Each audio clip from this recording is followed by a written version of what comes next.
പോത്തുണ്ടി ഇരട്ടക്കൊലപാതക കേസുമായി ബന്ധപ്പെട്ട നിർണായകമായ വാർത്ത വരുന്നു. കൊലപാതക കേസിൽ ചെന്താമരയുടെ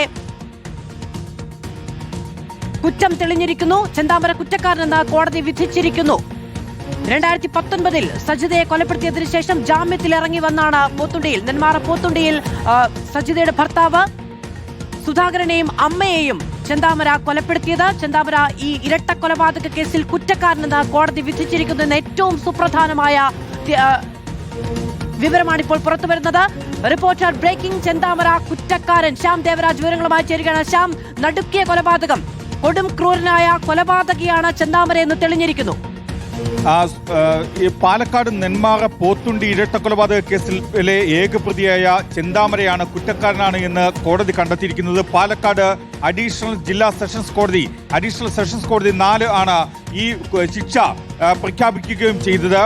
കഴിഞ്ഞ ജൂലൈ 6 വിധി പറയേണ്ടിയിരുന്നത്. വിചാരണ കോടതി ജഡ്ജിയുടെ ആരോഗ്യ പ്രശ്നങ്ങൾ കാരണമാണ് ഇന്നത്തേക്ക് വിധി പറയാൻ മാറ്റിവെച്ചത്. ഇതിൽ കോടതി കണ്ടെത്തിയത് ചെന്താമര കുറ്റക്കാരനാണ് എന്നതാണ്.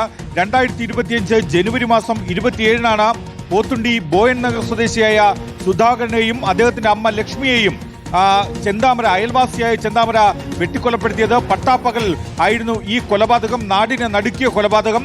2 പെൺകുട്ടികൾ അനാഥരായ കൊലപാതകം. ഈ കൊലപാതക കേസിലാണ് പോലീസ് അന്വേഷിച്ച് കുറ്റപത്രം നൽകുകയും ഈ കേസിലെ ഏകപ്രതിയായ ചെന്താമരയെ കുറ്റക്കാരനാണ് എന്ന് കോടതി കണ്ടെത്തുകയും ചെയ്തത്. മാത്രമല്ല, ഈ കൊലപാതകത്തിന് ആധാരമായ കാരണമായി കുറ്റപത്രത്തിൽ പറഞ്ഞിരുന്ന ഏറ്റവും പ്രധാനപ്പെട്ട കാര്യം, പ്രതിയായ ചെന്താമരയുടെ കുടുംബം തകരാൻ കാരണം സുധാകരനാണ് എന്നതായിരുന്നു. കൊലപാതകത്തിന് ചെന്താമരയെ പ്രേരിപ്പിച്ചതെന്നാണ് കുറ്റപത്രത്തിൽ പറഞ്ഞിരുന്നത്. പക്ഷേ അതൊരു വെറും സംശയമായിരുന്നു.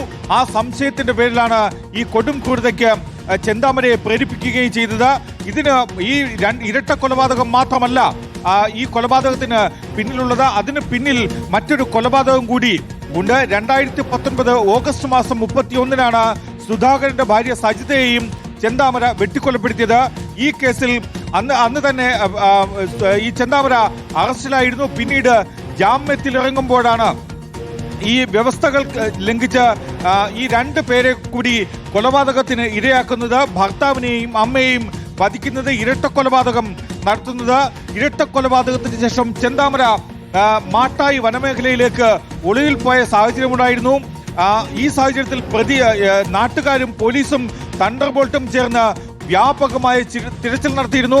അങ്ങനെ തിരച്ചിൽ നടത്തുമ്പോൾ വളരെ സാഹസികമായാണ് ചെന്താമരയെ പിടികൂടുന്നത്. പ്രതിക്ക് വധശിക്ഷ തന്നെ നൽകണം എന്നതാണ് ഈ കൊല്ലപ്പെട്ട സുധാകരന്റെ മക്കൾ ആവശ്യപ്പെടുന്ന ഏറ്റവും പ്രധാനപ്പെട്ട കാര്യം. ശിക്ഷാവിധിയിലാണ് ഇനി വാദം നടക്കേണ്ടത്. ഈ വാദം കൂടി കേട്ടതിന് ശേഷമായിരിക്കും ചെന്താമരയ്ക്ക് വധശിക്ഷയാണോ അതോ ജീവപര്യന്തമാണോ ലഭിക്കുക എന്ന കാര്യത്തിൽ ഒരു വ്യക്തത വരിക. ഇത് ഇരട്ട കൊലപാതകമാണ്. 2 പേരെ അതിക്രൂരമായി വീട്ടിൽ കയറി വെട്ടിക്കൊലപ്പെടുത്തിയ കേസാണ്. ഭീതിയിലാക്കിയ കൊലപാതകം കൂടിയാണ്. ഈ പ്രതി, നമുക്ക് ഓർമ്മയുണ്ട് ശ്യാം ദേവരാജ്, ഈ പ്രതി കൊലപാതകത്തിന് ശേഷം ഈ വനമേഖലയിലേക്ക് പോയപ്പോൾ ഇയാൾ പിന്നീടും പുറത്തേക്ക് വരുമോ എന്ന് പേടിച്ച് നാട് വിട്ടു പോയവർ പോലും ആ സമീപവാസികളിൽ ഉൾപ്പെടുന്നുണ്ട്.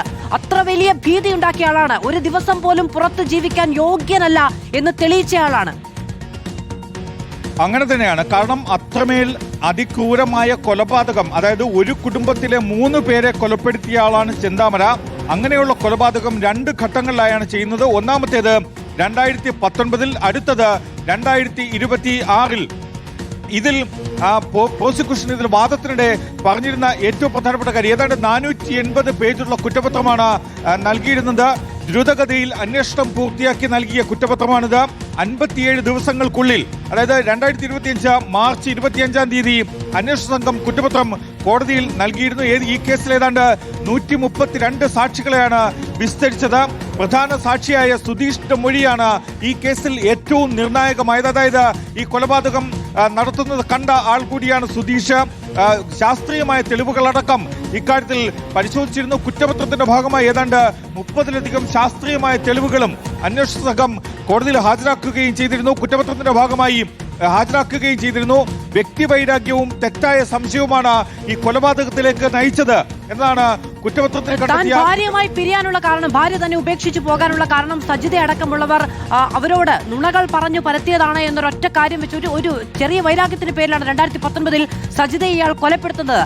ശേഷം ജാമ്യത്തിൽ ഇറങ്ങി വന്നതിന് ശേഷം സുധാകരനെയും അമ്മ ലക്ഷ്മിയും വീടിന്റെ മുന്നിലിട്ട് വെട്ടിക്കൊലപ്പെടുത്തുകയായിരുന്നു. നമുക്ക് ഓർമ്മയുണ്ട്, സുധാകരനെ ആക്രമിക്കുന്നത് കണ്ട് നിലവിളിച്ചുകൊണ്ട് ഓടി വന്ന അമ്മയാണ് ഇയാൾ പിന്നീട് വെട്ടുന്നത്. സുധാകരൻ തത്സമയം മരിക്കുന്നു, അമ്മ ആശുപത്രിയിൽ വെച്ചും മരിക്കുന്നു. ആ കുഞ്ഞുങ്ങൾ ഇയാളെ പേടിച്ച് മറ്റിടങ്ങളിൽ കഴിഞ്ഞതുകൊണ്ട് മാത്രമാണ് അന്ന് അതുല്യ അടക്കം മക്കൾ രക്ഷപ്പെട്ടു പോകുന്നത്. അവർക്ക് തിരികെ വരാൻ പേടിയാണ് എന്ന് മാധ്യമങ്ങളോട് കരഞ്ഞു പറയുന്നതും നമുക്ക് ഓർമ്മയുണ്ട്.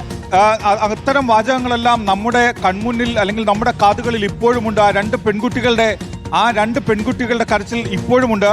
ഇതിൽ ഏറ്റവും പ്രധാനപ്പെട്ടത് ഈ കുട്ടികൾ അന്ന് തന്നെ പറഞ്ഞത് ചെന്താമരയ്ക്ക് വധശിക്ഷ നൽകണമെന്നതാണ്. ചെന്താമര കോടതിയിൽ പറഞ്ഞ ഏറ്റവും പ്രധാനപ്പെട്ട കാര്യം തന്നെ തൂക്കിക്കൊല്ലാൻ വിധിച്ചോളൂ എന്ന കാര്യമാണ്. ഇക്കാര്യത്തിൽ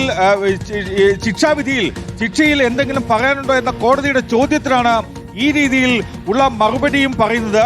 കോടതി ഈ കുറ്റകൃത്യം ചെന്താമര കുറ്റക്കാരനാണ് എന്ന് കണ്ടെത്തുമ്പോൾ അതിക്രൂരമായ 2 കൊലപാതകങ്ങളിൽ ഇരട്ട കൊലപാതകങ്ങളിൽ കുറ്റക്കാരനാണെന്ന് കണ്ടെത്തുമ്പോൾ എന്ന ചോദ്യത്തിന് ചെന്താമരയുടെ കോടതിയിലെ മറുപടി എന്നെ തൂക്കിക്കൊല്ലാൻ വിധിച്ചോളൂ എന്നുള്ളതാണ്.